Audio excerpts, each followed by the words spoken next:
Hi and welcome to the Studio Marco Primeau. Today we're gonna do some mastering work on a song from Stephen D. Information in the description. If you like that kind of content, please click on like, consider subscribing, hit the bell to get notifications, go in the descriptions, there's some links to buy some Magix projects.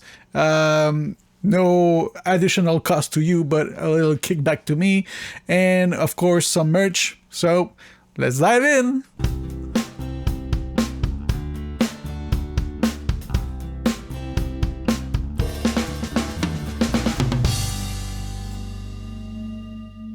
All right, I've created a project. I'm going to change the workspace to mastering. It gives us some metering at the bottom and right here, and I'm gonna set the monitoring for the final level to one of the bus that I use, so my master level for my monitors will be independent. If I change the level, it won't change in OBS, which I use to capture this image. So let's go to outputs, and I want to monitor this output. And we're gonna load the song. All right, the song seems to be very loud. We're gonna play a tiny bit of it. Oh no, you're gone. Yeah, it peaks at 0 dB. Usually when you send a song to a mastering engineer, it should go around -6 to -10 dB. So it gives some space to the mastering engineer to work with the dynamics. So what I'm going to do, I'm going to lower the gain of the track so it won't overdrive the plugins. You can do that from here, gain, or from the mixer right here. And we're going to go to -6. So if we play again, to tell my dreams, 'cause they still... Yeah, that's better. There's a lot of ways to go at mastering. You can use many plugins, but for the sake of this video, and since I'm not a mastering engineer, I just want to expose the thought process and what mastering engineer might use. I'm going to use Ozone, which includes a bunch of tools that will help us. So let's load Ozone.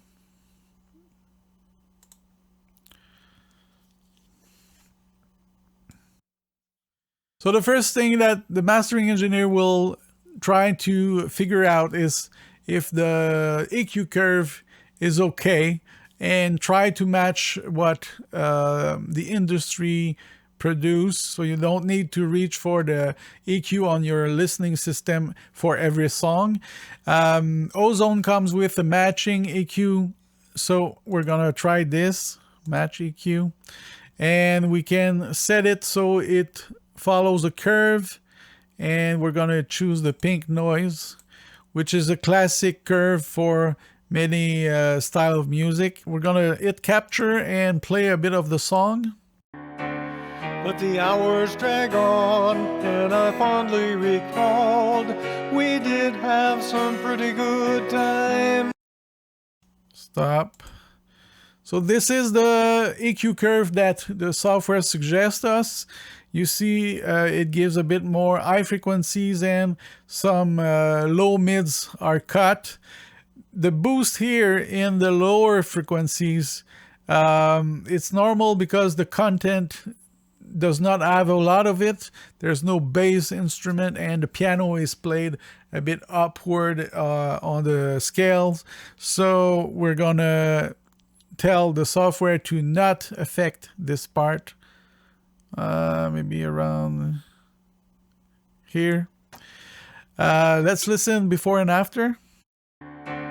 But the hours drag on, and I fondly recalled we did have some pretty good time. Okay, what I hear is that the acoustic guitar, I don't know if it's a real one or a software, there's a lot of high frequencies, and I find the vocal to be a bit nasal and missing some high frequencies. So I can't boost both at the same time, or cut one, cut the other.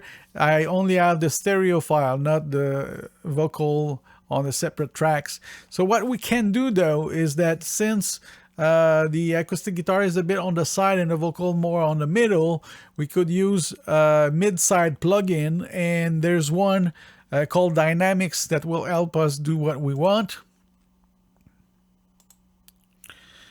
So we can put it on mid-side, and we're gonna set some frequencies to have 4 different bands. This can go a bit lower like this. All right. And what we can do is solo the middle of the stereo spectrum and the side separately. So we're gonna solo the mids and try to make the vocal a bit clearer. But the hours drag on, and I fondly recalled we did have some pretty good times from it all. Yet accepting what's now, I think I'd rather pretend.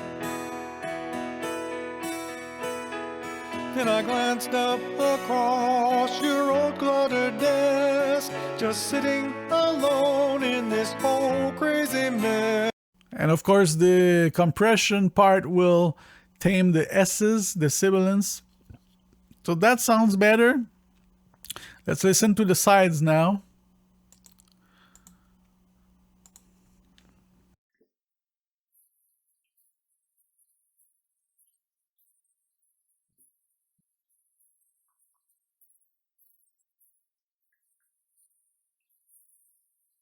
Seen better times, will never be more than...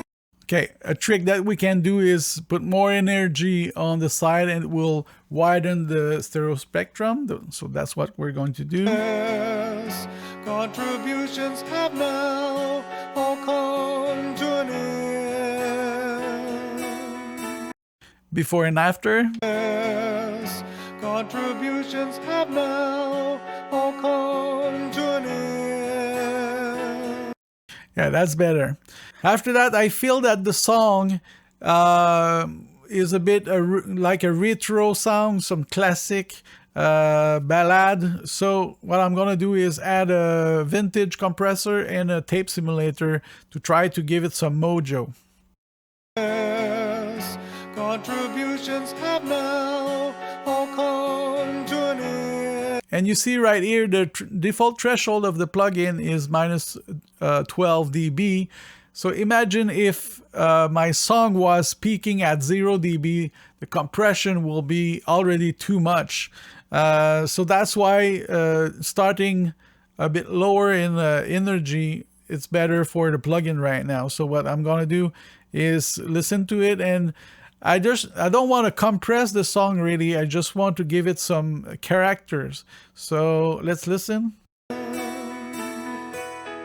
For this old mason jar that's seen better times will never be more than barely half full of just your pennies, nickels, and dimes. Before and after. But the hours drag on, and I fondly recalled we did have some pretty good times from it all. Another way to give some mojo to a song is to add some harmonic distortions. Ozone has a plugin named Exciter that does just that. So we're gonna use it. And like the multiband compression, you can set up some frequency zones like this. And we're going to play and hear what it does. But the hours drag on, and I fondly recalled we did have some pretty good times from it all. Yet accepting what's now, I think I'd rather pretend. Last thing that we can do is check the final level, of course. Usually if you send something to a streaming service, you would want to have a level of minus 13 LUFS. And for a CD, you can go up to -9 or -8. It's a bit extreme.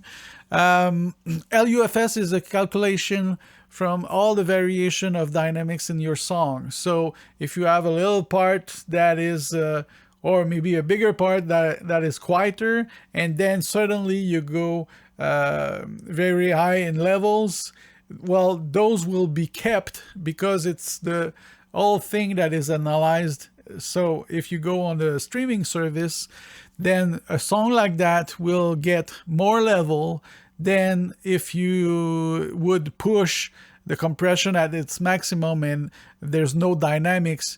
What the streaming service will do is put down your song compared to the other that has a lot of dynamics. Something to check. So -13, we're gonna try to do that. Let's go to another part of the song, maybe right here. For this old mason jar that's seen better times will never be more than barely half full of just your pennies, nickels, and dimes. Yes, your old mason jar that's seen better times will now never be more. It's pretty close.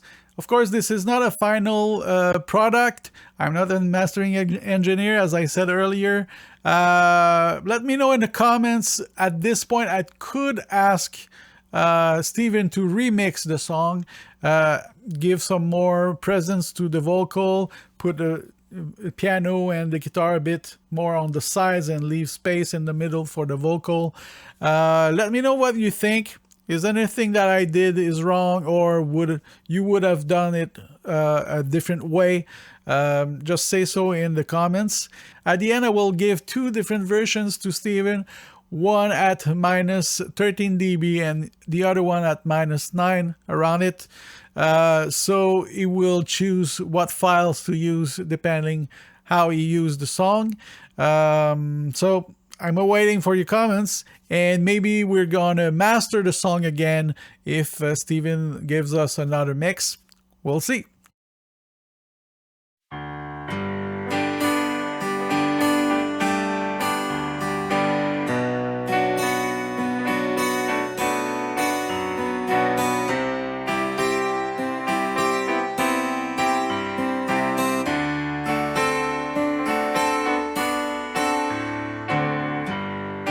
Sitting here hoping this is all gonna start to make sense.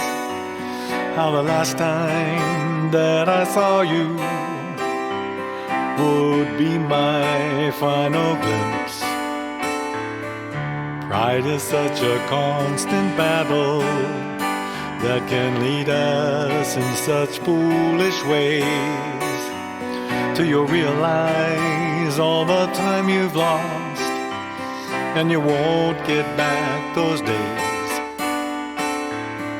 I can't begin to imagine all the struggles you went through, or if I'd been there more to help with whatever I could do. Now sorting through a sea of papers, pictures, and all these things left behind, trying to avoid some memories that are so etched in my mind. Yes, it's too late for asking why, or a chance at a final goodbye. Just a sad dose of regret, chased down with a deep and heavy sigh. This was never the way. Alright, I hope you liked this video. Don't forget to put questions or comments in the comments. I will read them all and answer directly. Or if you have suggestions for a new video, say so in the comments. I will also consider it. So, see you for the next one.